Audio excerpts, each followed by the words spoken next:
a todos, Grumete, soy Pilar Martínez Maño Gil y hoy vamos a volver a un mundo que se nos había quedado un poquito ahí olvidado. Vamos a acercarnos de nuevo al sector de la salud, pero esta vez vamos a ir a la primera línea de batalla, como he oído a algunos médicos que les gusta decir, ¿no? Vamos a entrar por la puerta de urgencias para charlar con la médica urgencióloga Paula García Notario, que trabaja en el Hospital de Lidia en Valencia y también en emergencia en el SAMU de Valencia.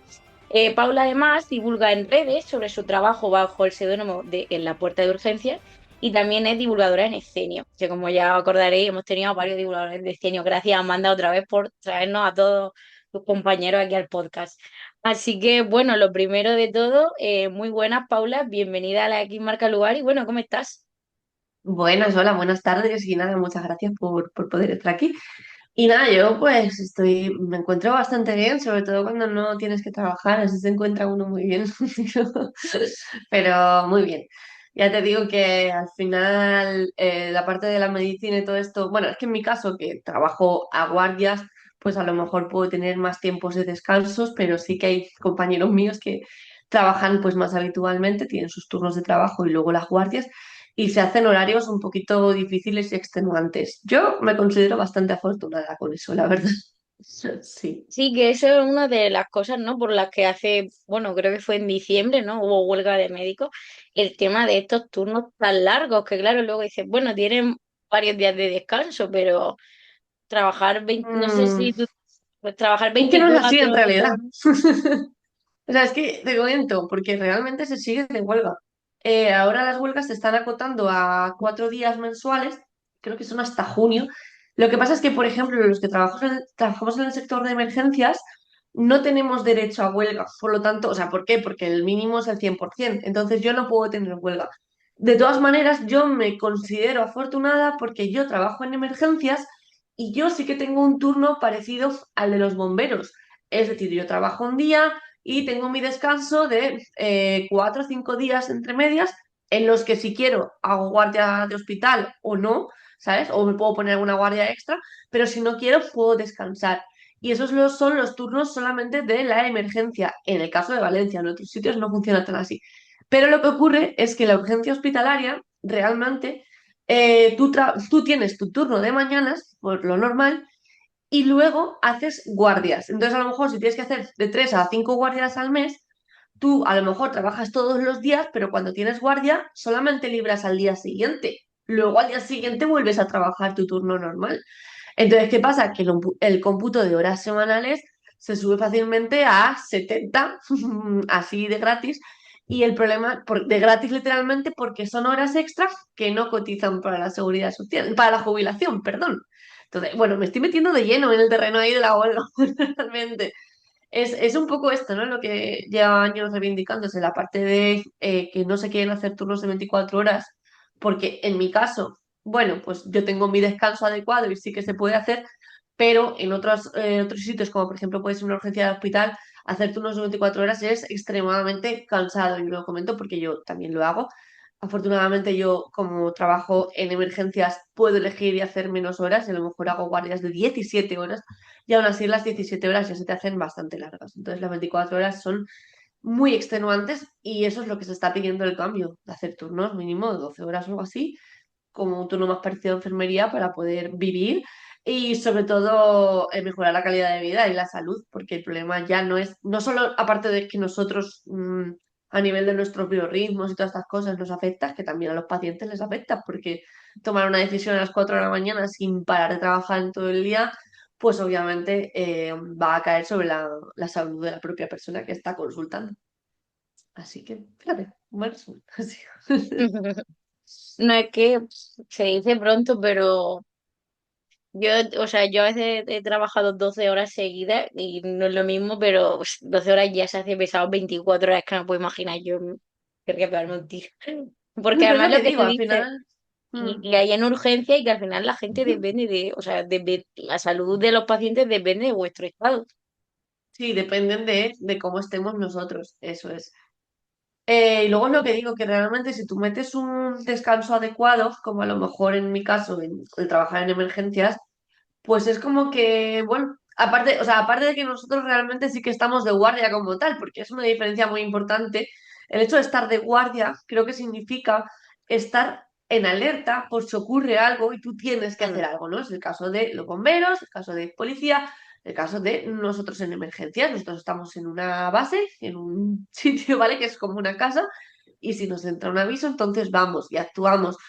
Pero lo que está pasando actualmente en muchas especialidades del hospital, hablo de la que más conozco, que es la urgencia hospitalaria, es que tú no estás haciendo guardia. Realmente lo que estás haciendo son 3 turnos de 8 horas, porque Claro, es tú no consulta, ¿no? paras en ningún momento. No tienes, claro, no tienes momentos de descanso como tal. Tus momentos de comer son, me voy a comer en cuanto puedo, engullo en 10 minutos y gracias. A ver, se supone que deberíamos de tener como una hora o algo así, pero realmente no lo Pero haces no. porque el tiempo que tú estás comiendo tranquilamente, se te están acumulando pacientes. Por lo tanto, cuando vuelves, estás como sobrecargado de trabajo más lo que va entrando.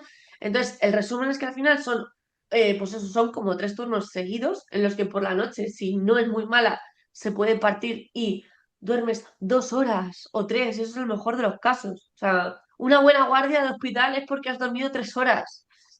Entonces, claro, pues obviamente no se puede pensar de esa manera. Entonces, no es lo mismo estar de guardia, que es lo que decimos nosotros, que hacer turnos de esta manera como se están haciendo así. Entonces, eso es lo que hay que cambiar. Y luego, en otras especialidades de hospitales también más grandes o tal, pues también ocurre lo mismo. Si cirugía tiene una mala guardia de 24 horas y está operando continuamente, al final les puede pasar lo mismo. Pero sí que es verdad que en algunos hospitales otras especialidades tienen un poquito más de manga ancha. Quiero decir, en mi caso de hospital pequeño, pues traumatología, cirugía, si no viene algo importante, pues a lo mejor tienen más tiempo de descanso y se lo pueden permitir mejor. Pero en muchos hospitales grandes, en muchas especialidades, están un poco en nuestra misma situación.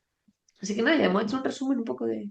Y luego aparte de eso, la parte de que todas estas horas pues no entran de jubilación, como si no ni cotizan ni nada. Entonces, como si no las hubieras trabajado. Sí, ha estado ahí pasando el tiempo, ¿no? Así que por eso se está un poco en huelga. Todo así, o sea, al final, si rascas, pues obviamente tiene sentido. Ya no se está pidiendo más dinero ni nada de eso, se está pidiendo mejorar Lo las mínimo. condiciones laborales y también de Claro. cara a mejorar la atención. Mm.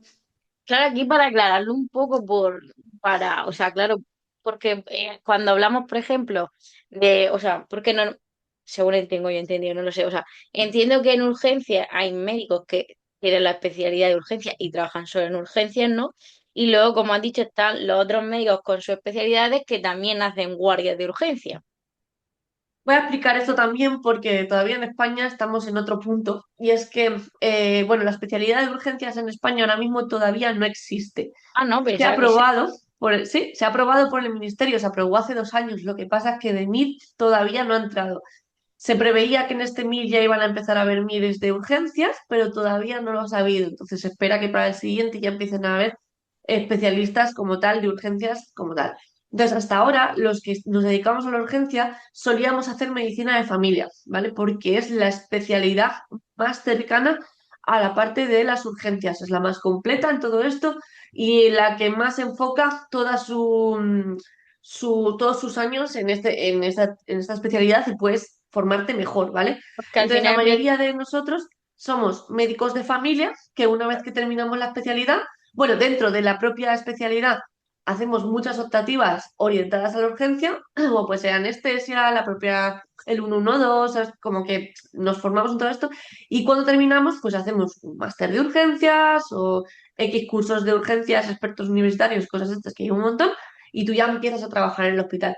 Entonces, para nosotros, que no tenemos la especialidad como tal, pero ya se ha aprobado, a los que llevamos más de 5 años trabajados y tenemos la especialidad y todo esto, en teoría se nos va a conceder automáticamente. O sea, a mí, yo por ejemplo, sí que cumplo los criterios para tener la especialidad sin ningún tipo de examen. Creo que la gente que viene detrás de mí tiene que hacer un examen aparte para que le den el título de especialista en urgencias. Entonces, ahora mismo, como se ha estado intentando hacer mucha lucha para defender esto, el término de urgenciólogo como tal todavía no está reconocido, pero sí que lo intentamos vender bastante nosotros, porque al final era una forma de reivindicar que existimos, que nos debemos de considerar especialidad y que realmente ya está. ya está reconocido, pero bueno, queda el titulito como tal, ¿vale? O sea, nos lo han aceptado, pero nos queda que nos den el título. Entonces estamos un poco así, que porque realmente éramos, creo que de los únicos países del mundo donde no estaba reconocida la especialidad. Y fíjate que la medicina de aquí está muy bien.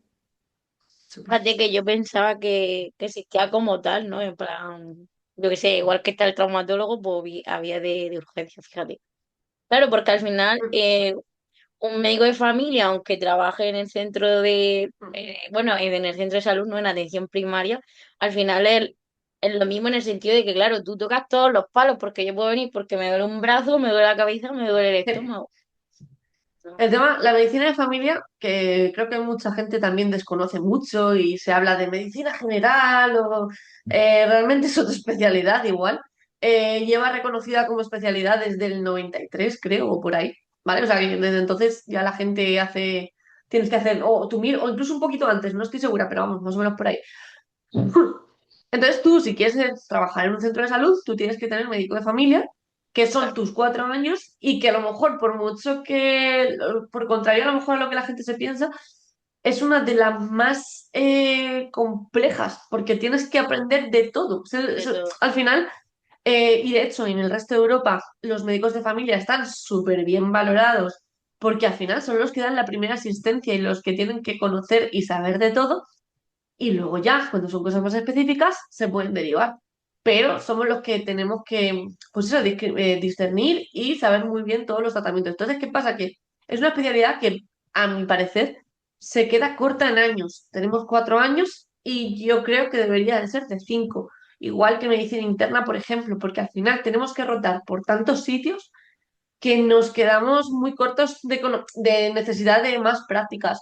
Entonces, yo lo que pasa es que en mi caso, como al final tenía muy claro que quería hacer urgencias, como que todas las optativas las orienté un poco a eso y bueno, pues pude formarme más o menos en todo esto, pero creo que se queda corta en muchas cosas. Entonces, los médicos de familia realmente o sea, es una especialidad y luego tienen sus guardias de centro de salud y luego ya está la parte de urgencia hospitalaria, que eso sí que se está separando un poquito para que no sea, o sea, que no se asemeje el mismo tipo de urgencia en la que se da en un centro de salud, que deberían de ser más leves, la teoría, porque luego te llegan marrones igual, estando en un centro de salud, de lo que sería la parte de urgencia hospitalaria. Y de hecho, lo que es la especialidad de urgencias que están aprobando solo va a reconocer lo que es la urgencia hospitalaria y extrahospitalaria de ambulancias y emergencias.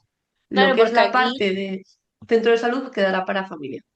claro, porque aquí estamos hablando de esos centros de salud que tienen su parte de urgencia para cuando no Claro, está el porque centro los de hay salud abierto. muchos, Sí, aquí, por los hay ejemplo, donde yo muchos, vivo claro. hay. Claro, pero eso es distinto. Y entonces, por ejemplo, que lo has mencionado, es exactamente la especialidad de medicina interna. Vale, medicina interna es otra especialidad diferente, lo que pasa es que esta es solamente hospitalaria y se dedican un poco a el estudio del paciente ingresado. Es decir, tú ingresas un paciente y si a mí me viene, yo que estoy en urgencias, si a mí me viene un paciente que tiene una clara pancreatitis, por ejemplo, yo lo puedo ingresar en digestivo si quiero, o sea, a cargo de medicina digestiva. ¿Por qué? Porque yo ya tengo el diagnóstico claro y si esa persona no tiene nada más, pues la puede estudiar lo que son los digestivos como tal. Ahora bien, cuando me viene una persona que tiene una insuficiencia cardíaca, que se le ha complicado con una arritmia de no sé qué, que además tiene una infección de no sé cuántas cosas, cuando ya es un ámbito complejo o no tienes claro el diagnóstico, es decir, te ha venido una persona que se está ahogando, pero tú le has hecho pruebas tal y no tienes muy claro por qué, tú le has aplicado el tratamiento y la ingresas. Entonces, cuando son muchos diagnósticos variados o cuando no tienes muy claro lo que es lo que le está ocurriendo, tú la estabilizas en urgencias y la ingresas. Y en esos casos ingresan a cargo de medicina interna. Es un Mm, poco, pues eso, como que van a tratar al paciente desde todas las patologías que tienen y se tienen que estudiar y van a intentar averiguar cuál es el diagnóstico como tal. Es que un poco para estudiarlo, ¿no? Es lo que sería Plan el médico House detective. de España. Un poco lo que son las series americanas, ¿no? De averiguar lo que le pasa al paciente y de hacer muchas pruebas. Solamente que la realidad se separa bastante luego de lo que es la ficción, porque o te lo imaginas, ¿no? Como, ah, qué guay. vas a pedir pruebas, tal, pero luego la realidad es que la mayoría son pacientes muy mayores, son los pobres abuelitos que tienen muchas cosas complicadas, o sea, complejas del corazón, de tal, y que realmente no es que no sepas lo que les pasa al principio, más o menos lo tienes enfocado, pero que como son tan complejos y son ya tan mayores y muy Claro. difíciles de tratar, es como que pasan a cargo de medicina interna, pues porque a lo mejor están más formados en eso, pero luego realmente no estás pidiendo pruebas indiscriminadas a todo el mundo para averiguar, o esa parte de la pizarrita de House no es algo real, ¿no? Sí que de vez en cuando pues te puede llegar algún caso curioso en el que sí que puedas estudiarlo un poco más y tal, pero la realidad no es esa, la realidad es que tienen los pobres pues al día sus 14 15 pacientes de planta que llevan cada uno, más luego la guardia que se quedan a cargo de todo el hospital. Entonces, no, porque medicina interna suele quedarse, bueno, en hospitales grandes no, en hospitales grandes hay más especialistas, pero en hospitales más pequeños, a lo mejor para todo el hospital, quitando la urgencia, solo hay un internista que está ocupándose para todo. Entonces, pues es también bastante compleja y complicada. También quema bastante, es durilla, pero bueno. Supongo que no, era un poco desconocida también, ¿no? Es lo típico que no se sabe muy bien qué hace. Claro, imagino que también estaremos hablando, ¿no? De gente que al no saber a lo mejor exactamente lo que tiene, también tiene una estancia muy larga en el hospital, ¿no? Puede ser. Sí, o sea, son ingresos que se prolongan Claro, bastante, a lo mejor hasta 1 o 2 semanas. O sea, que decir, a lo mejor ya no solo por no saber lo que tienen, sino porque, aunque sepas lo que tienen, tiene muchas es cosas. difícil. Sí, claro, y que se queden estables y que se puedan dar de alta con tranquilidad, pues a lo mejor no es tan fácil. Entonces, pues sí, hay gente que se queda mucho tiempo. Y, o sea, en plan, meses sí llegan a ver hasta algunos de meses. Son cosas más puntuales, lo normal pues yo creo que la media está entre una semana, algo así, entre 1 y 2 semanas algunos, en lo más.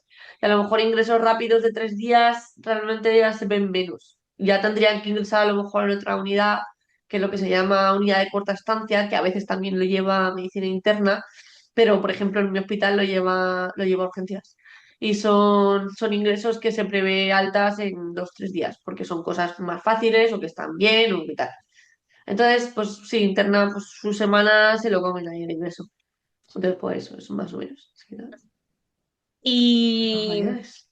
Paula, yo te quería comentar, Mm. ¿qué consideráis los médicos una urgencia? ¿Qué se considera? Bueno, porque además estoy viendo que urgencia y emergencia no es exactamente lo mismo, ¿no? ¿O No, sí? se supone que, bueno, según si buscamos definiciones un poco como tal, emergencia como tal quiere decir algo que si no se trata de forma inmediata te va a quitar la vida, va a ser algo que te puede morir.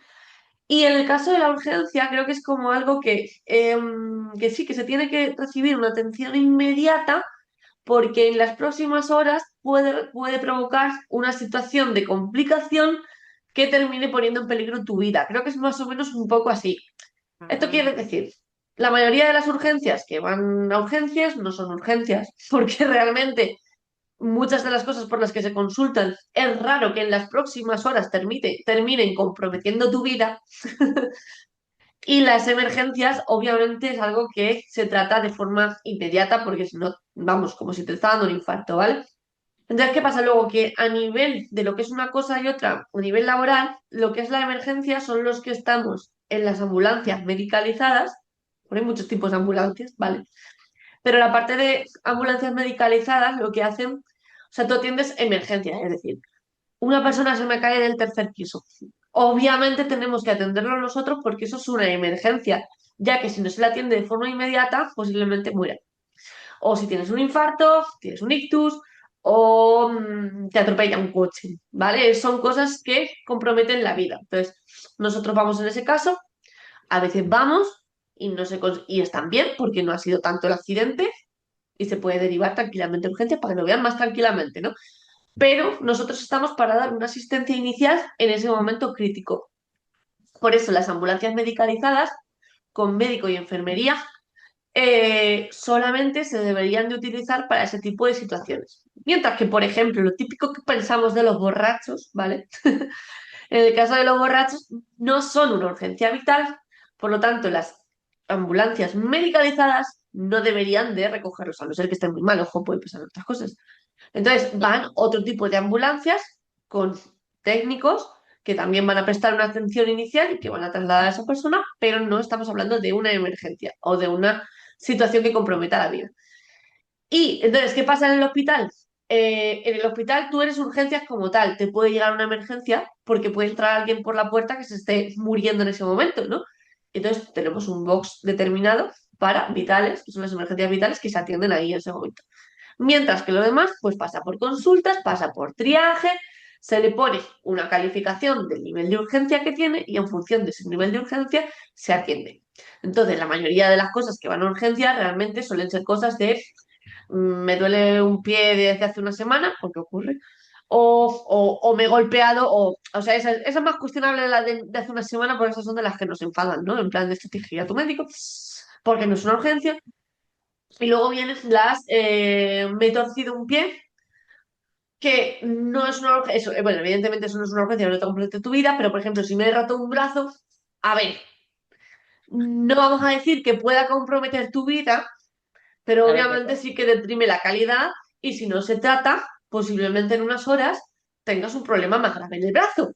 Entonces, eso sí que se considera una urgencia. Entonces, lo que pasa es que hay distintos niveles de urgencia. No son emergencias, pero para eso está el triaje, ¿no? Al final, lo que he comentado, el triaje, tú llegas a un hospital y a ti no te van a atender por orden de llegada. A ti te van a pasar a una consulta, te va a ver enfermería generalmente, aunque en otros países se hace de otra forma, ¿eh?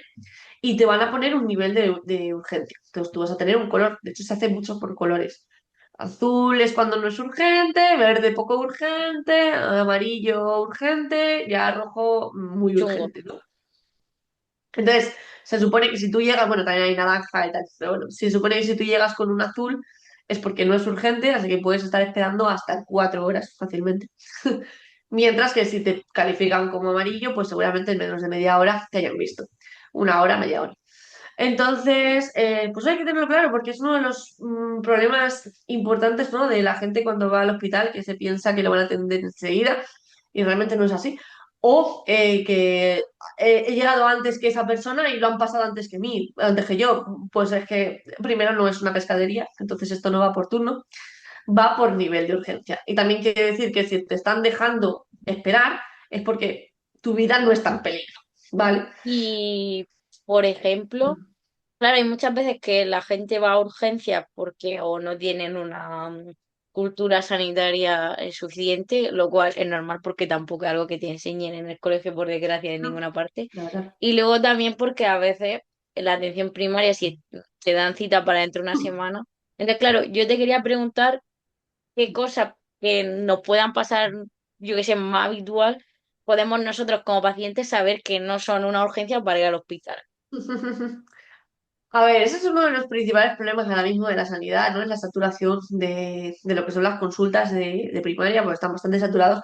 Entonces esto hace pues claro, que te den citas en 2 semanas y que tú tengas procesos que, vaya, pues que necesites que se te resuelvan de alguna manera, ¿no? Por ejemplo, si tú tienes un dolor de algún tipo.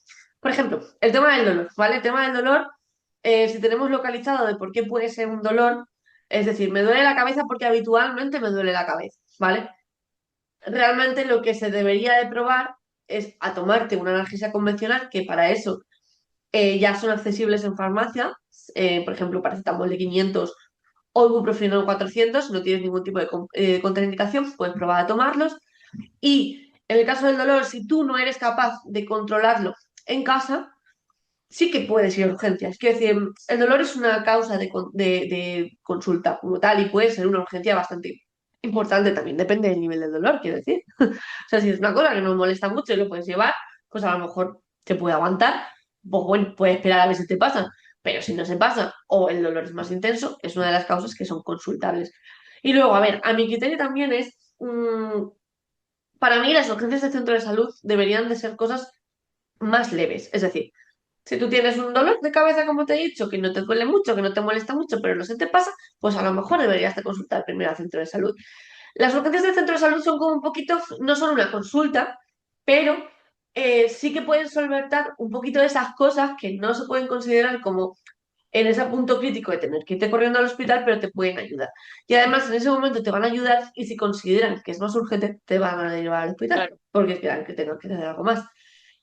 Entonces, al final, Em, por ejemplo, muchas consultas de este tipo. Mucha gente también se raya mucho con el tema del cáncer, ¿no? De, "Ah, es que tengo esto y no sé si esto puede ser malo, si tal y cual, vale. A ver, aquí tenemos margen. Es cierto, o sea que si te dan 2 semanas, lo que vas a tener que gestionar con eso en 2 semanas va a ser tu propia ansiedad. Porque generalmente un cáncer en 2 semanas no va a cambiar mucho. Me refiero a cosas del tipo, me ha salido un bulto, me ha salido X cosa, ¿vale? Un lunar, lo que sea, lo quiere consultar.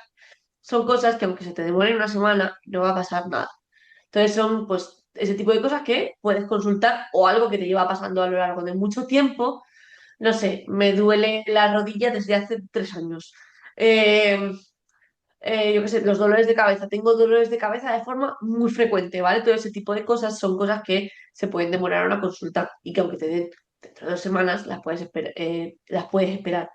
A no ser que en ese periodo de espera de repente te empieces a encontrar muy mal y entonces pues ya tengas que consultarlo porque eso haya empeorado. Pero realmente es un poco eso y también, a ver, es sentido común y es verdad que nosotros cuando ya tenemos una cierta formación es más fácil saberlo. Claro, Y que yo también lo que le digo a la gente al final es que si tienes una preocupación por algo de que te ha salido, sobre todo por algo repentino, es decir, no algo que llevo arrastrando aquí no sé cuánto tiempo, ¿vale? Pero si te ha pasado algo, te ha salido algo de repente que no sabes lo que es, o tienes un dolor que aunque no sea muy leve, o sea, que aunque no sea muy fuerte, te está haciendo daño y tal, siempre es mejor consultar. Quiero decir, o sea, al final lo que tampoco podemos hacer es quedarnos cortos y que otras cosas que sí que sean graves, pues no vayan. Que esto pasó mucho en el COVID. En el COVID hubo un momento paradoja al principio, ¿no? Que como era en plan de no vayáis a hospitales, porque evidentemente para que no se saturaran, y de hecho la parte de las urgencias se saturó muchísimo, lo que ya la parte de urgencias más graves por tema pues de paciente con coronavirus, respiradores, todas estas cosas, ¿vale? Y muchos hospitales lo estuvieron pasando muy mal. Pero lo que ocurrió también es que el resto de patologías dejaron de ir. Es decir, la gente se empezó a aguantar en casa por miedo a coger el virus, por no colapsar, todo esto se empezó a aguantar en casa y muchas de las cosas que luego ya consultaban llegaban pasadísimas de rosca. O sea, mucha gente ya muy grave por cosas de haber esperado. Entonces, es como, no hay que llegar a ese punto. Y que ante la duda, y si estás mal, siempre es mejor consultar. Y que si ante la duda estás mal y no tienes muy claro de que se va a hospital, vete a un centro de salud. Y yo lo siento mucho por mis compañeros del centro de salud, pero obviamente tienen que atender urgencias más leves, porque al final están para eso, para urgencias más leves. Y que luego igualmente llegan muchas cosas de, no, es que me han dado cita para 3 semanas y llevo esto desde hace no sé cuánto, y ya para eso no están. Pero para cosas del tipo de me ha aparecido hoy, me está pasando hoy, pues sí, sí que siempre mejor. Es difícil saberlo también cuando no tienes conocimiento del tema. Entonces, al final tienes que perdonar un poco a la gente y sobre todo creo que si se va con buenas formas, esto ayuda bastante. Y sobre todo, pues eso, tener la paciencia de que si has llegado al hospital y te están manteniendo en espera, primero no enfadarse, porque es lo normal, y luego que si te dicen que no es una urgencia, pues ya está, lo aceptas, ojo fin de para ti. historia, qué decir. Que ojo, que también hay gente que igual que los pacientes se nos enfadan, también hay médicos que se enfadan, quiero decir. Porque es verdad que cuando llevas viendo mucha gente con muchas chorradas en urgencias y te viene otra chorrada más, pues estás de decirles, es que no sé para qué narices has venido. Pero, pero bueno, hay que empatizar un poco en esa parte, pero sobre todo, pues creo que hay que guardar formas por todos lados. Pero Sí, por al desgracia, final es tener pues educación, que las cosas se pueden decir de muchas eso formas. es. Eso es, pero que luego también lo que nos ocurre es que cuando estás de cara al público, pues ya sabes que te encuentras público de muchas formas. Y entonces, Claro. pues también ocurren cosas difíciles de manejar y está a menudo los problemas. Y que aparte vemos mucha gente de nivel socioeconómico más bajo, que se nota también, que decir, ya no solo socioeconómicos, sino también más, a lo mejor a nivel intelectual, ves más gente que dices, bueno y es más difícil es hacerles entrar en razón, explicar, porque al final vemos todo rango de gente. Entonces, a veces te encuentras conflictos, claro.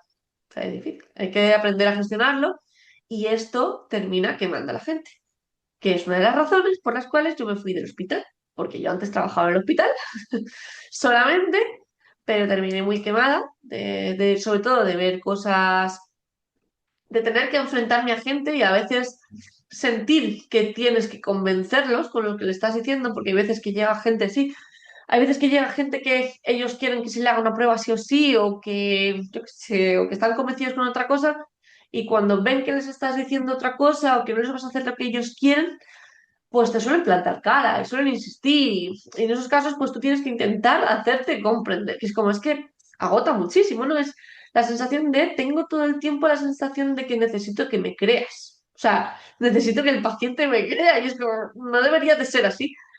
Y todo este tipo de sensaciones y de el hablar con la gente, todo esto, termina agotando mucho y quemando muchísimo, sobre todo porque además, si dijeras que lo haces con tus periodos de descanso, pues bueno, pero es que cuando estás en una urgencia hospitalaria, lo haces tan continuo, o sea, no puedes descansar, que al final terminas hasta aquí.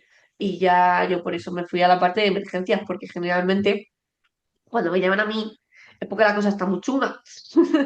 Y si llego y la cosa no está tan chunga, pues llamo a otra ambulancia y se lo llevan ellos. Y es como, yo aquí no tengo nada que hacer.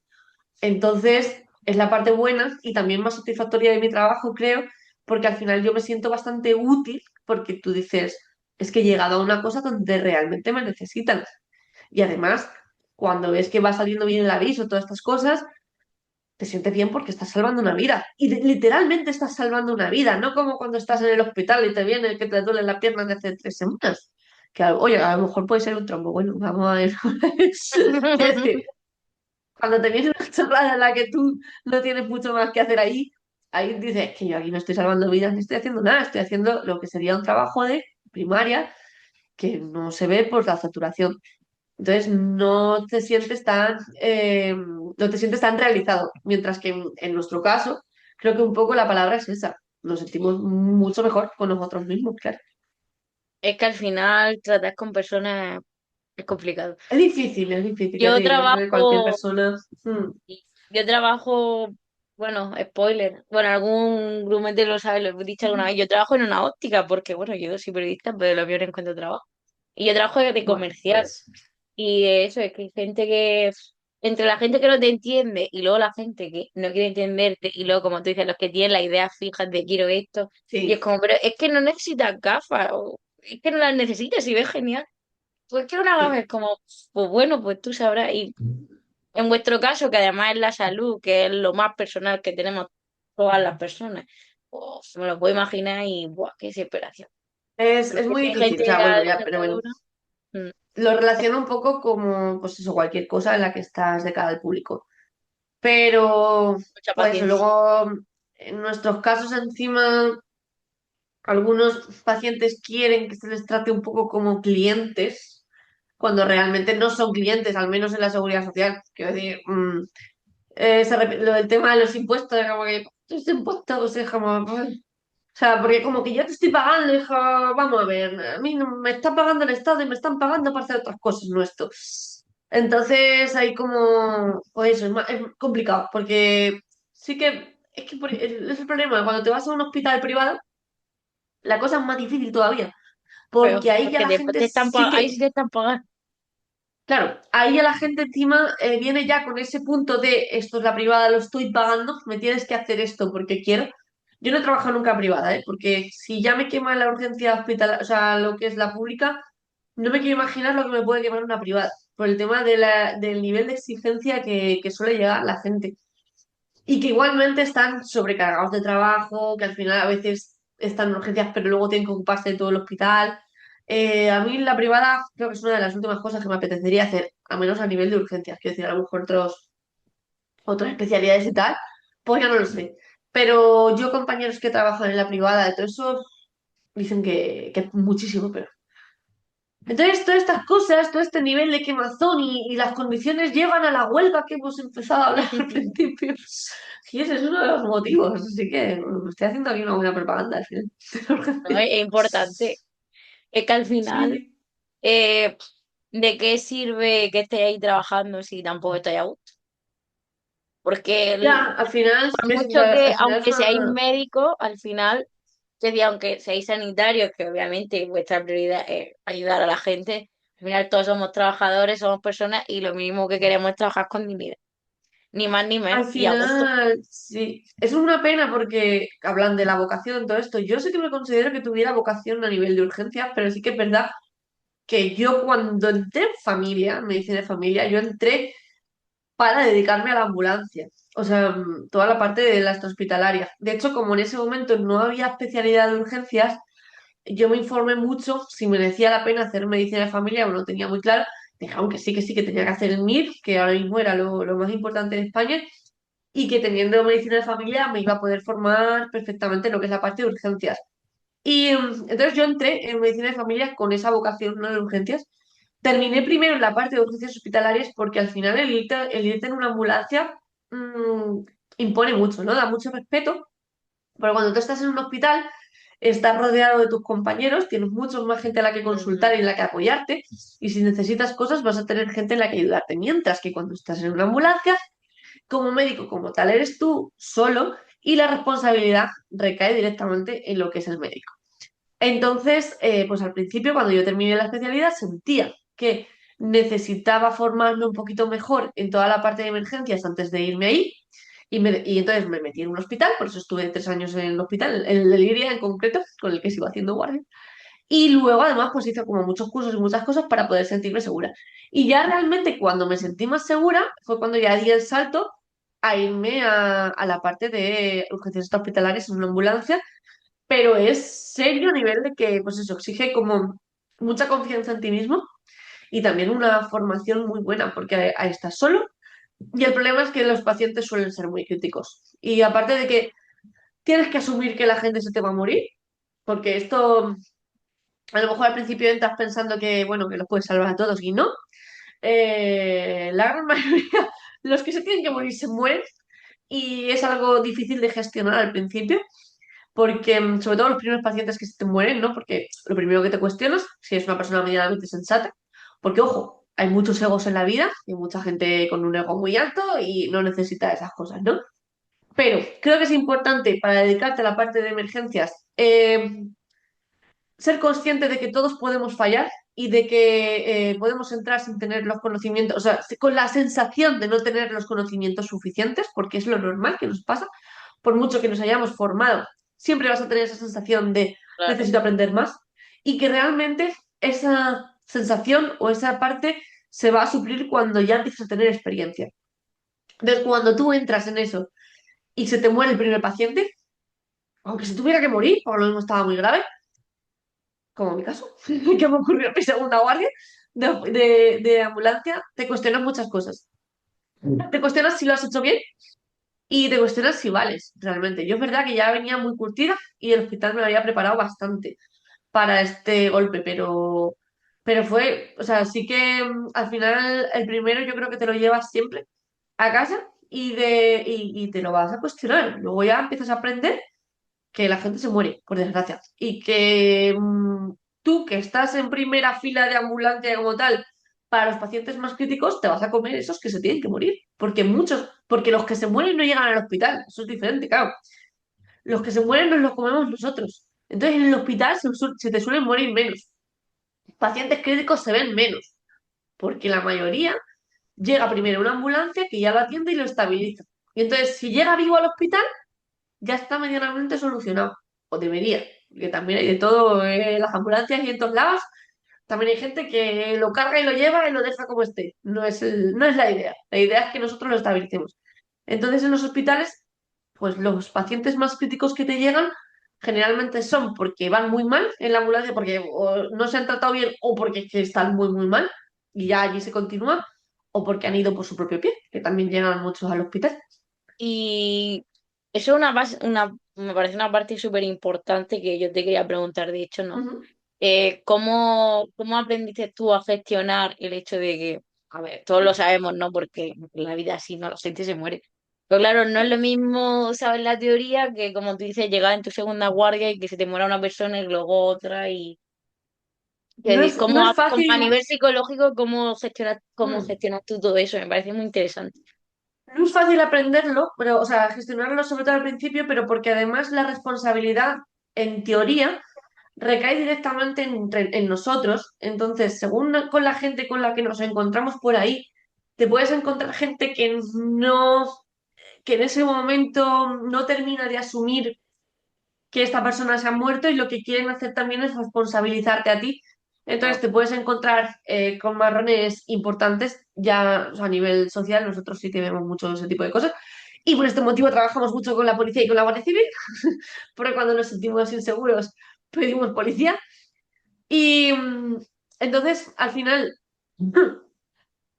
intentas asumir que las personas a partir de una determinada edad se mueren, ¿vale? Que todo lo que tú hagas va a ser por su bien y que es muy difícil. O sea, si tú eres una persona que más o menos te has formado, que eres sensato, estable mentalmente, ¿vale? Y no haces cosas a lo loco, que al final creo que todos más o menos sabemos cada uno por qué pie vamos y si hacemos cosas bien o nos falta un poquito que nos ayuden por algunas cosas. Creo que si hacemos un poco las cosas con cabeza, siempre todo lo que hagamos en una persona que está crítica va a ser para ayudarles. Es muy difícil que tú empeores a una persona si lo estás haciendo con cabeza. Porque es que incluso hasta meter medicaciones erróneas o dosis o cosas de estas, al final lo puedes comprobar muchas veces. Puedes empezar por dosis bajitas de medicación para asegurarte de no pasarte con según qué cosas. Quiero decir, hay muchos métodos, ¿vale? Entonces, al final, si tú eres sensato, lo que digo, tienes que aprender que las personas a partir de una determinada edad y a partir de según qué accidentes se van a morir, porque, y lo que tú puedas hacer, los vas a ayudar. Entonces, de esa manera, empiezas a aprender que si se muere es porque probablemente no, por mucho que hubieras hecho, es muy difícil que se hubiera salvado. A lo mejor sí, nunca se sabe. Pero las probabilidades son ínfimas y te tienes que quedar un poco con eso, con esa parte de todo lo que haces por ayudar Mm. y que, y que al final, sobre todo, bueno, que te tienes que apoyar también mucho en tus compañeros, en esa reciprocidad, porque también te van a decir si lo estás haciendo bien o lo estás haciendo mal, porque al final tienen ojos y ven la situación, y quedarte un poco con esa parte buena de, sobre todo, de tu intención, de cómo trabajas y de que todo lo que hagas sea para ayudarles lo máximo posible. Y asumir, al final es que no te queda otra nada más que asumir que la gente se muere y que se te van a morir. Y yo, ojo, que yo esto lo he aprendido en la ambulancia, porque lo que te decía en el hospital, en la parte de urgencias, obviamente en medicina interna con tantos abuelitos se mueren, pero, pero muchos de ellos están ya muy mal y tampoco hay que hacer muchísimo más. Es como que se tiene un poquito más asumido el proceso. Y en la UCI, en intensivos, la gente también se muere, pero también están un poco en ese stand-by de, están en eso, ¿no? Pero los que nos lo encontramos como tal de lleno en el marrón somos nosotros. Y eso, ya te digo, ahí es donde realmente he aprendido que pues se mueren. También te digo, por ejemplo, no se me ha muerto nunca un niño. No se me ha... De la gente joven que he tratado, tampoco se me han muerto gente de forma... O sea, he ido a pacientes que sí que se han muerto o que estaban en parada cardíaca, de unos 40 50 años, sí, pero ya estaban parados, ¿vale? Menos de 40 años, podría decir que de momento no se me ha muerto nadie, porque los pacientes a los que he ido pues están muy graves, algunos de ellos, pero bueno, pues intubados y con sus cosas los he dejado en el hospital. Algunos después han muerto, otros con sus secuelas, pero afortunadamente a mí no. Entonces también te digo que no sé cómo reaccionará o cómo me sentará, porque ocurrirá el día que se me muera un niño o el día en el que se me muera una persona joven, ¿vale? De momento no ha pasado. Sí que digo eso, que he atendido gente joven muy crítica, muy, muy, muy grave, Por pero no se me ha accidente, muerto. imagino, y cosas así, ¿no? Sí, sí. Caídas precipitados de pisos y accidentes de tráfico y luego alguna cosa ya por enfermedades que también tuvieron. En plan, epilepsias complicadas y cosas así, sí que he atendido gente. Y niños, muchos, pero afortunadamente, pues no, no se han muerto todavía. Llegará, porque al final tengo que asumir que si yo. A mí me apasiona mi trabajo, estoy muy feliz donde estoy. Igual que en el hospital yo sentía que mi trabajo me gustaba, pero estaba muy quemada. Yo desde que hice el cambio estoy muy feliz donde estoy y siento que es donde tengo que seguir estando. Entonces voy a asumir que voy a trabajar de esto el resto de mi vida laborable, más lo que me pueda dedicar a otras cosas, y pues tengo que asumir que esto va a pasar. Y ya está. Y me voy a comer cosas muy marrones porque, pues mira, o sea, hace 2 años yo estuve en la Dana también. Quiero decir, o sea, no de afectada, sino yo estaba trabajando en Valencia. Entonces, pues tuve que trabajar de voluntaria en todas las, hice guardias extras en toda la zona de Dana, con mucha gente que vino a ayudarnos. Eh, Se necesitaban muchos vehículos 4x4 porque claro, por ejemplo, yo hice la guardia del 31 de octubre, es decir, 2 días después, en el SAMU de la FE, es decir, la unidad que tiene la base en la FE de Valencia.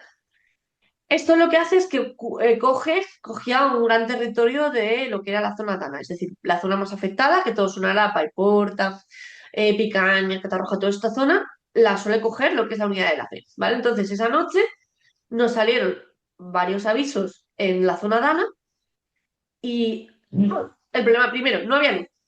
Eso era totalmente oscuro porque todavía estabas sin luz. Entonces te metías allí con la ambulancia a oscuras, empezando a esquivar a todos los coches que había. Más todo lo que hubiera por el suelo, porque claro, todo era fango. Todo era fango de barro y todo lleno de cosas. O sea, el tema es que el fango no estaba vacío, que estaba lleno de cosas. Entonces, ¿qué pasaba? Las ambulancias se pinchaban. O sea, esa noche, evidentemente, pinchamos la ambulancia como creo que les pasó a todas las ambulancias y coches de Guardia Civil que había por allí. ¿Verdad? Que tengo un lado arrastrando estos días. Llegabas a la zona, era todo como, o sea, mi sensación fue, al estar a oscuras, no tener ninguna luz y ver gente por la calle buscando cosas. En ese momento todavía estaban sacando gente porque me acuerdo que a mi lado, o sea, hubo un momento que pasamos a un lado y habían encontrado a alguien, algo, hubo revuelo, de repente había alguien, estaban grabando con unas cámaras de televisión, no sé quién sería. Mi sensación fue la de estar en un sitio donde había explotado una bomba nuclear. Porque encima Wow. todos los bajos estaban reventados. Todos los coches, unos encima de otros. Y claro, la situación de oscuridad, de todo. De hecho, me acuerdo que íbamos con la ambulancia, íbamos andando.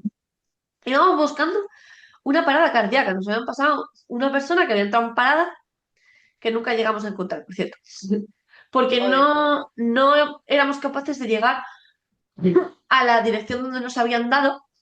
Entonces intentábamos meternos por una calle, todo cortado hasta arriba, de cosas, no, todo oscuras, claro.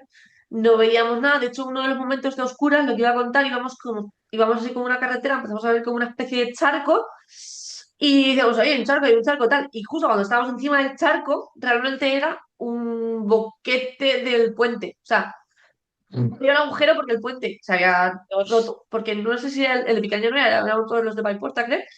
Estaba agujereado y no nos caímos por el agujero, pues porque nos dimos cuenta en último momento. Entonces, esta persona, en este caso, esta parada, al final debió de llegar una ambulancia privada, según nos dijeron, lo ha cogido una ambulancia privada y se la han llevado a un hospital. No sabemos ni quién fue, ni dónde llegó, ni nada. Nosotros estuvimos dando vueltas como media hora por allí y no encontramos nada. Entonces, era curiosa la situación. Entonces, por esto se necesitaban, a los días siguientes, vinieron mucha gente para ayudarnos, sobre todo con tema de 4x4, todo esto, porque para hacer los avisos necesitábamos llegar a los sitios en 4x4 y luego ya, dependiendo de cómo estaba, pues se pedía a la ambulancia en una zona donde pudiera entrar, porque si no entraba.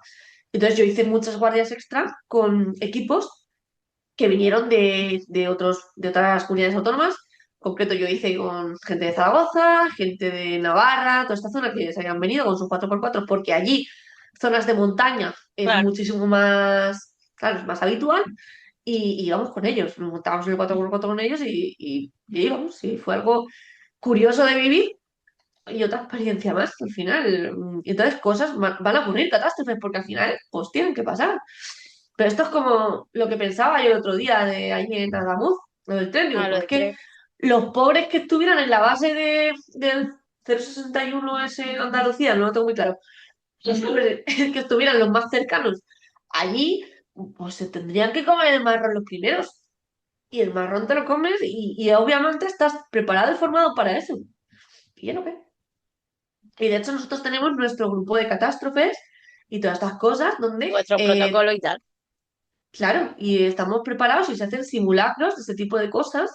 De hecho, por curiosidad lo cuento, hace unos 2 meses, se hizo un simulacro aquí en Valencia de un accidente de tren en Gandía, porque yo trabajo en la zona de Oliva, entonces sabíamos que era ahí, a las 3 de la mañana, porque claro, se hace a esas horas porque es cuando no interrumpes nada. Y las unidades que todo eso van, pues la gente que va a todo esto va para formarse eso y aprender a eso. Entonces se hacen simulacros de todo tipo. De hecho, creo que este domingo hay otro en Valencia, no me acuerdo de qué era ahora mismo, pero hay otro. Igual que cuando ocurrió lo del incendio aquí en Valencia, James, que el último año fue. Bueno, que conste que yo no soy de Valencia, ¿eh? Yo soy de Cuenca, tengo que ir a Cuenca y en escuela. Pero llevo mucho tiempo ya aquí viviendo. Y sí, últimamente es que han caído todas las catástrofes por aquí. Y bueno, pues mis compañeros se han comido sus marrones, sus cosas, y al final, quieras que no, en parte también nos gusta un poco. Somos un A ver, poco masocas con eso, pero es que nos dedicamos a eso. Y al final es claro, nuestro trabajo. al final hay que asumir como tú dices, ¿no? Que pues la vida pasan cosas.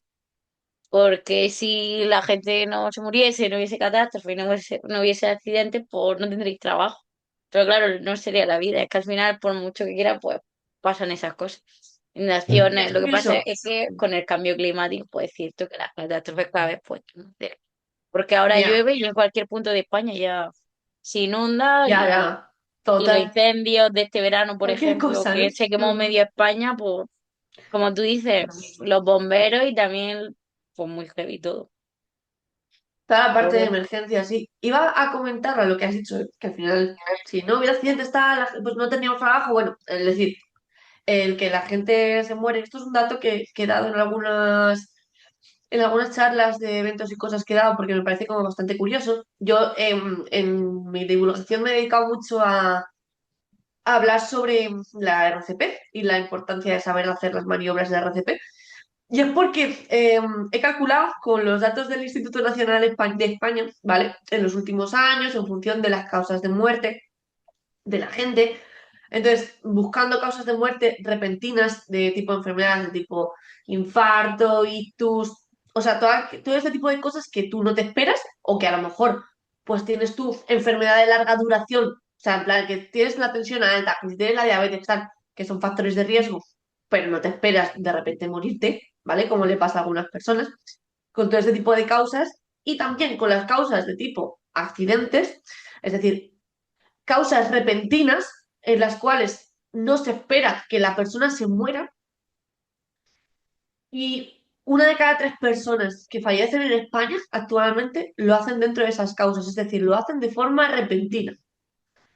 Es decir, una de cada 3 personas se muere sin tener un cáncer, sin tener una enfermedad de larga evolución, sin llegar a viejo de estar encamado de no sé cuánto tiempo. Entonces es bastante importante, destacable, el papel de decir, bueno, ahí entra en juego nuestro papel, porque al final a todo ese tipo de causas son a los que nosotros vamos atendemos, que la mayoría de esos episodios o detonantes ocurren en la calle o en el domicilio, por eso somos nosotros, y de ahí también la importancia de que todos sepamos saber un poquito básico a lo que son maniobras un poco de resucitación, porque es súper fundamental. Nosotros podemos llegar y atender a la persona muy bien, pero nosotros no nos podemos teletransportar. Claro. Entonces, si estamos a 10 minutos de donde ocurre algo y hay una persona en parada cardíaca, si nadie hace nada y ese corazón no se bombea de alguna manera, a partir de los 2 3 minutos, 3 4 el cerebro deja de recibir sangre, o sea, oxígeno, y empieza a morir.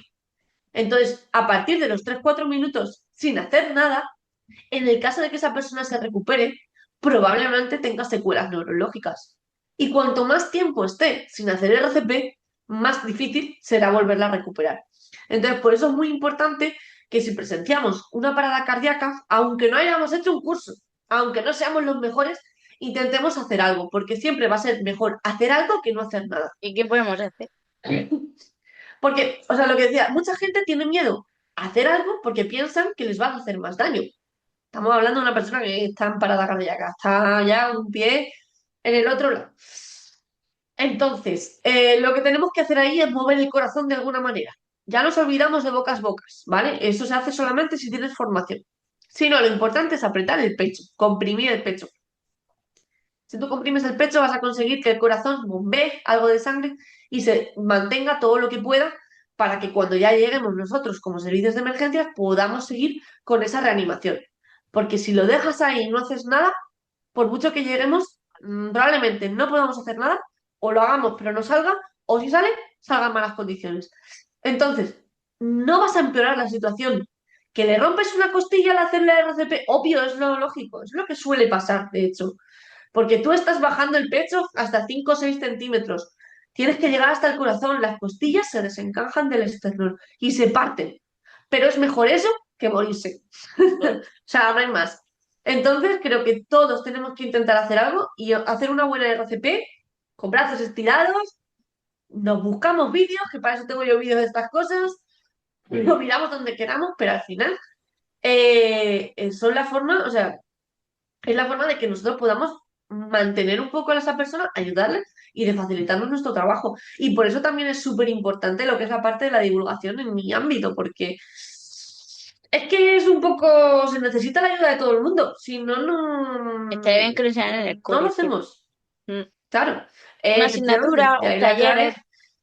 ya se empieza a hacer en muchos colegios. De hecho, yo, como favor de alguna amiga mía, profesora tal, he ido a algún Qué colegio guay. a hacer talleres de forma gratis, porque claro, los colegios públicos no tienen dinero para estas cosas, pero es que estos talleres deberían de estar subvencionados por, por el gobierno o por fondos públicos, obviamente, como formación para los niños desde niños, porque es que hasta los niños también pueden hacer cosas. Entonces, sí, muy importante esto. Es verdad que se está concienciando y cada vez hay como más idea de todo esto, pero aún nos queda bastante. Y Ujú. por ejemplo, cuando a alguien le da un ictus, ahí la persona, bueno, aparte llama a la ambulancia o llevarle, pues, tú puedes hacer algo como persona que está con esa persona. El tema del ictus, eh, a ver si es un ictus isquémico, es decir, que es un trombo, un coágulo que se ha quedado en la cabeza. eh, se supone, digo, que va a estar un poquito más estable la persona. Va a tener su clínica neurológica, es decir, va a estar, a lo mejor no puede hablar, a lo mejor no, pero generalmente suelen estar conscientes. Sí. Entonces, en esos casos, lo mejor es acompañar a la persona y esperar a que vengan para que los atiendan. Problema de los ictus, los que ya son hemorrágicos, esto quiere decir los típicos derrames cerebrales, ¿vale? O sea, el ictus puede ser de dos maneras: el isquémico, del que hemos hablado, un coágulo, o puede ser un sangrado. Puede ser que se reviente una arteria del cerebro y empieza a sangrar de forma espontánea y eso es un ictus hemorrágico. El problema de los hemorrágicos es que son más inestables porque la sangre aumenta. Y ahí sí que puede haber una pérdida de conocimiento de la persona y pueden estar bastante peor. Entonces, en esos casos, aparte de esperar a que vengan, lo que tenemos que hacer es lo básico que se hace con cualquier persona que pierde el conocimiento o con cualquier persona que convulsiona, que es lo de situar a la persona de lado. Pues si tú sitúas a una persona de lado, o sea, en el suelo, colocas a una persona de lado, estás impidiendo que la lengua no obstruya, porque, ojo, a ver, la lengua no se traga, ¿vale? Importante. Esto es un reel que hice hace poco también. La lengua no se traga, entonces no es necesario que metamos la mano en la boca ni nada de eso. No hay que meter nunca la mano en la boca a nadie, ¿vale? Si tú pones a la persona de lado, la lengua se queda hacia adelante y ya no va a obstruir la vía respiratoria. Si está de boca arriba, puede obstruir un poco, pero bueno, se gira, se soluciona el tema. Entonces, de esta manera vas a asegurar que la persona pueda respirar y que en el caso de que vomite, porque puede ocurrir que vomiten de forma inconsciente, porque ocurre, al estar de lado, pueda tirar el vómito de lado y no boca arriba, porque se lo puede aspirar. Y ese es uno de los problemas principales. Y ya, a coalición de lo que he dicho, voy a hablar de las convulsiones, porque en el momento de las convulsiones también es un momento en el que una persona se queda inconsciente y ahí sí que es necesario poner a la persona de lado también, por lo que hemos dicho. Y hay mucha gente se empeña en meter los dedos en la boca para evitar que se muerda la lengua o que se la trague. Y el problema de todo esto es que las convulsiones son muy fuertes, provocan una rigidez muy importante de lo que es la zona del masetero y si te pilla un dedo por el medio, por lo mismo te quedas sin dedo. Porque la fuerza que tienen esos músculos, bueno, son los más potentes del cuerpo. Entonces, te puedes quedar sin dedo fácilmente. Así que, a partir de ahora, que se muerda la lengua, que se la muerda. Quiero decir, no hay que meterle nada en la boca ni nada. Se pone la persona de lado y esperamos a que venga, o a que se le pase y tal. Pero no podemos hacer mucho más nosotros sin saber más. Pero bueno, no está mal, ¿sabes? Creo que es un paso importante. Ya, Ya el algo de claro. persona inconsciente se pone de lado. Y ahí, a esperar. Y, y si alguien se atraganta, Pues la ahí es típica donde maniobra juegan Heimlich, las maniobras de Heimlich. Porque que son, a tampoco ver, es sabemos otra. hacer. Otra cosa importante que decir las maniobras de Heimlich también es algo que se debería aprender. De hecho, hace poquito han cambiado un pelín en la parte de adultos. De hecho, iba a hacer el reel que al final no lo he hecho. Estoy ahí, lo tengo ahí pendiente porque sí que hice uno con los niños hace poquito de actualización, porque esto, a ver, es un reel que hice hace ya mucho tiempo y estas navidades volví a hacer otro con el tema de niños porque había también algún cambio y tal. Pero con los adultos también hay algún cambio, pero solamente el hecho de decir de que, aunque ahora antes todos nos centrábamos más en las maniobras estas de la típica contracción en el abdomen, ¿no? Lo que es el Heimlich como tal, ahora se le está dando un poquito más de importancia a lo que son los golpes en la espalda. O sea, con golpes de entre las escápulas, con la persona un poquito inclinada hacia adelante, o sea, no las típicas palmaditas de así, ¿vale? No, sino persona inclinada hacia adelante y con el talón de la mano, golpes fuertes entre las escápulas, porque al parecer también ayuda a que esto lo tire. Y ahora lo que se hace son los 5 golpes en la espalda y la maniobra, las 5 compresiones abdominales, y ir alternando un poco una a otra. Pero al final, pues eso se deberían de aprender. Obviamente, siempre si estamos en presencia de una persona que se está atragantando, aunque no tengamos, no nos hayan enseñado, pues intentamos hacer algo, porque si no, no le vale a esa persona.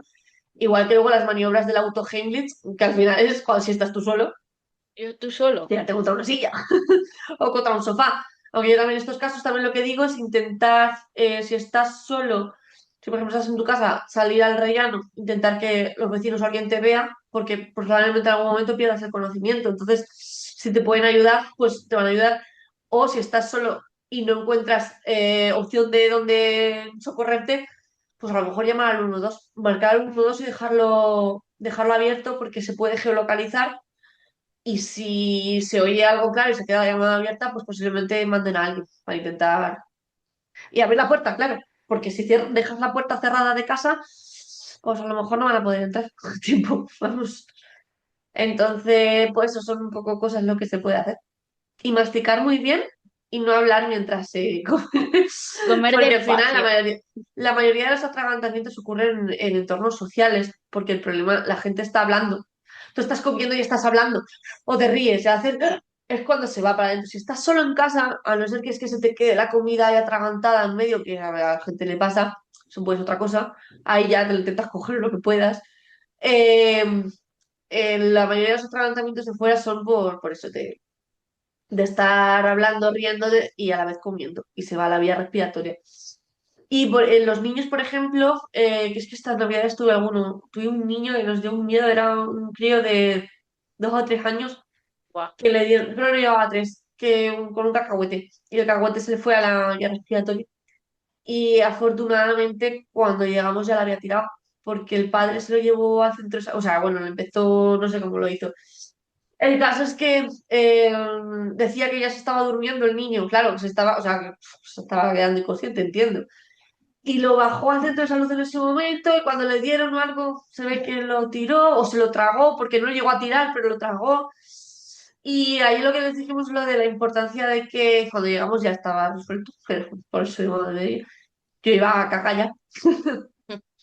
Y por lo importante también de que los niños menores de 3 años, pues nada de frutos secos en principio. O machacaditos, ¿sabes? Porque son muy peligrosos y los cacahuetes, de hecho, son bastante, se encajan ahí en la vía respiratoria y ya ni para adelante ni para atrás.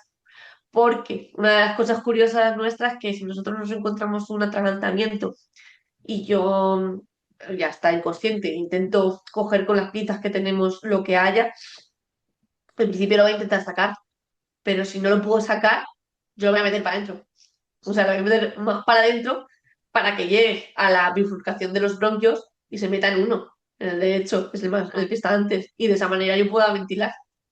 Entonces digo, por eso digo, los cacahuetes el problema es que se quedan ahí y ni para arriba ni para abajo. Pero si puedes, para abajo, para abajo, para abajo, lo metes en el pulmón y ventilas el otro. Y ya se solucionará la neumonía que esto provoque y en el hospital tranquilamente lo sacarán los neumólogos, pero obviamente para poder salvar hay que hacer a veces maniobras un poco drásticas. Qué locura.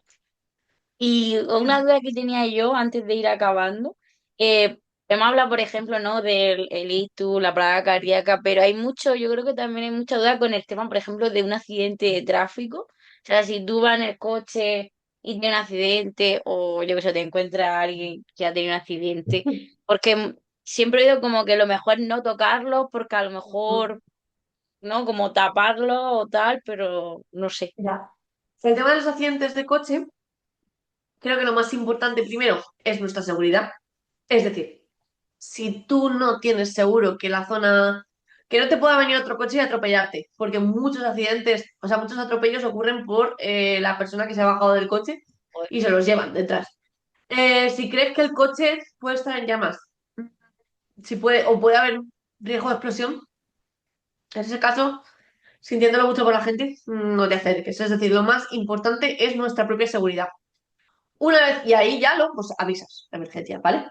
Y ya, cuando ya has visto que es segura la zona y has avisado, entonces ya valoras si acercas, ¿vale? ¿No? Si todo seguro, te acercas. ¿Qué te encuentras? Cuando en un accidente lo que puede pasar es que pues haya gente inconsciente o haya gente consciente que está gritando porque tengan mucho dolor. Generalmente los que están gritando están un poquito mejor. Habría que valorar la situación, ya que están conscientes y están respirando. Entonces, ves que están bien, los dejas ahí y miras los otros. ¿Qué pasa? Nosotros, o sea, la gente en general, no sanitarios, no gente de emergencias, se supone que debería de dejar a la gente que no se puede mover en su sitio, porque si tú movilizas a alguien, corres riesgo de provocarle una lesión. A esas personas hay que sacarlas con determinadas maniobras, con una serie de formación para que esas lesiones no se agraven. ¿Qué pasa? Que si tú llegas y hay una persona que está en parada cardíaca, es decir, si tú ves que está muerto en ese momento y acaba de ocurrir el accidente, tú puedes valorar si sacarlo y empezar a hacer una RCP. ¿Por qué? Porque aunque tenga una lesión más grave, está muy es bien. eso o la muerte. Y tú no sabes la lesión. A lo mejor luego no es lesión o es mínima, pero claro. Entonces, si te encuentras a una persona en parada y todo es seguro e ideal, que no suele pasar, pero bueno, si todo está bien, pues sí que puedes valorar, sacarla y empezar a hacer reanimación. Pero son esos casos. Si la persona está inconsciente pero está respirando o tiene pulso, lo mejor es dejarla quieta. Le puedes poner, como dices tú, algo por encima si hace frío, por tal cual, pero esperar lo mejor a que la saquen. Y la gente de la que está gritando, pues ya valorar un poco cómo están. Si es que están gritando porque tienen un hierro clavado en la tripa, que también puede ser. Y en esos casos, pues evidentemente no puedes hacer nada. Eso hay que extraerlo con cuidado. O sea, quiero decir, eso tienen que llegar bomberos, tienen que cortar el hierro, ta. Y además tenemos que estar nosotros para poder poner sedación, para... Entonces, no se puede hacer mucho más. Y son los únicos casos en los que se podría hacer es en el caso de una parada cardíaca en los que puedas sacar a la persona y intentarlo. Siempre, y vuelvo a repetir, en un entorno ideal en el que todo es seguro Claro, y no te puede pasar nada. ¿Sabéis? claro, Que no suele ser. ya no suelen ser los escenarios más idóneos. Que No, imagino que además si te encuentra alguien que, por ejemplo, yo que sé, que se ha salido del coche o de la moto, está en medio de la carretera y lo apartas para que no lo atropellen, ¿no? Eso lo puedes hacer. ese tipo de cosas sí, quiero decir, Claro. si tú encuentras a una persona que está en medio de la carretera, aunque esté inconsciente, pero corre el riesgo de que lo vayan a atropellar, pues lo mueves como puedas. Sí que es verdad que si tienes que arrastrarlo, lo mejor es arrastrarlo, intentando mantener la longitud de la columna, es decir, como tirando, no provocar desviaciones de la columna, ¿no? Porque si hay una lesión de una vértebra, tú lo giras, pues a lo mejor provocas ahí una sección, ¿no? Entonces, pero lo estás moviendo solo porque realmente tiene un peligro más gordo, que es el de que lo atropellen, o porque, fíjate que se ha quedado al lado del coche que está entrando en llamas. Ahí estaríamos saltándonos la parte de nuestra propia seguridad.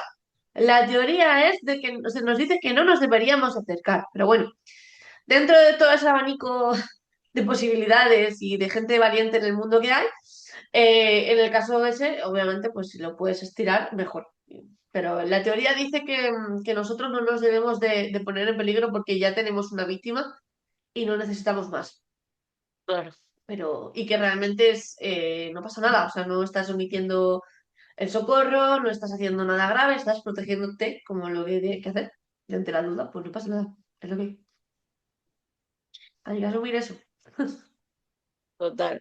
Y Paula, yo quería preguntarte antes de terminar, no sé, has dicho que haces muchos talleres, muchas charlas, no sé si tienes para los próximos meses previsto alguna conferencia, algún taller, alguna charla donde la gente pues, pueda verte o ir directamente al sitio, no sé. De momento, o sea, ahora mismo no tengo nada cerrado. Pero bueno, posiblemente surjan cosas, pero ahora mismo no puedo dar una referencia, solamente pues de momento mis redes y de todas maneras cuando me van saliendo cosas, que sí que voy haciendo pues eso, cosas de podcast y cosillas también hago por ahí, y cuando me van saliendo cosas las anuncio para que la gente también pueda hacerlas. Ahora mismo es que no tengo nada que comer. Los inicios de año siempre son Tan suave. están más vacíos, pero luego van saliendo cosas a lo largo del año. Y que tampoco me dedico como tal a la divulgación, al final es un plus, y entonces tampoco estoy yo aquí buscando cosas como si no tuviera otra cosa, yo me dedico a lo que me dedico. Y esto es un plus aparte que también me gusta mucho, pero que cuando puedo hacerlo lo hago y si no, no. Ya está, mi vida ya la tengo organizada. Así que eso. Total. Pues Paula García Notario, muchísimas gracias. No sé si quieres añadir algo más antes de terminar, alguna cosa que creas que hace falta remarcar o no hemos dicho para que los pacientes lo sepamos.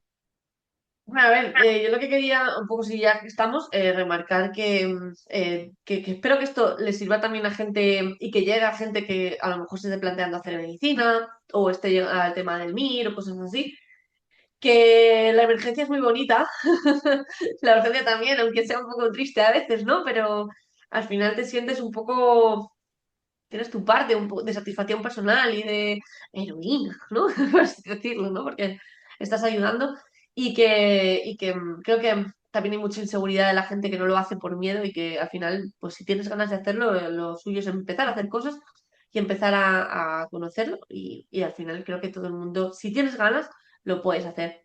Y que igual que importante el aprender todas estas cositas básicas de primeros auxilios para todos, porque en cualquier momento nos podemos ver en una situación. Y para eso tengo mis redes sociales, donde me pueden seguir en la oferta de urgencias, para aprender muchas cositas y que además, que si tenéis dudas o os dedicáis, pues os estáis hablando de pensando hacer medicina o cualquier cosa, o dentro del ámbito de la emergencia, y queréis preguntarme algo, pues ahí estoy y contesto prácticamente a todo el mundo. Así que nada, pues eso, por mí, un placer. Muchas gracias por esto. Pues Paula, muchísimas gracias por venir aquí a la que marca el lugar a hablar de medicina, de emergencias, de urgencias, también por este alegato, ¿no? A la huelga de médicos, Ujú. que Sí, es verdad. creo que todo el mundo debería apoyar, todos somos Es una buena pacientes o propaganda. personas. Así que muchísimas Sí. gracias, ha sido súper interesante, nos ha resuelto un montón de dudas, espero como tú dices, esto le sirva a la gente para que si se encuentra en una situación de estas sepamos cómo actuar, que al final lo que pasa es que no sabemos hacer nada porque Ujú. claro, no nos Ya, enseñan. Así que te lo agradezco un montón. sí. Y nada, Ay, pues nada, sí. desearte lo mejor y que, bueno, espero que tarde mucho en tener alguna urgencia con un niño. Y Tú nada, ya también. seguir ahí en la ambulancia tope salvando vidas, que pues, muchas gracias, Pues hombre. nada, Estaríamos sin muchas vosotros, vaya. gracias. Muchas gracias. Un besito. Un Chao. besito. Chao. Antes de acabar, Grumetes, os recuerdo que podéis escuchar el podcast en formato audio, que bueno, eso es lo que viene a simplificar la palabra escuchar, pero vosotros me entendéis. Podéis escucharlo en YouTube, en Spotify, en Amazon Music, en Apple Podcast, en Pocket Cast y en iVoox. Y ahora además podéis verlo en vídeo en YouTube, donde espero que le deis mucho amor. Y nada, muchísimas gracias a todos y nos vemos en la siguiente entrevista, que ya sabéis, la travesía continúa.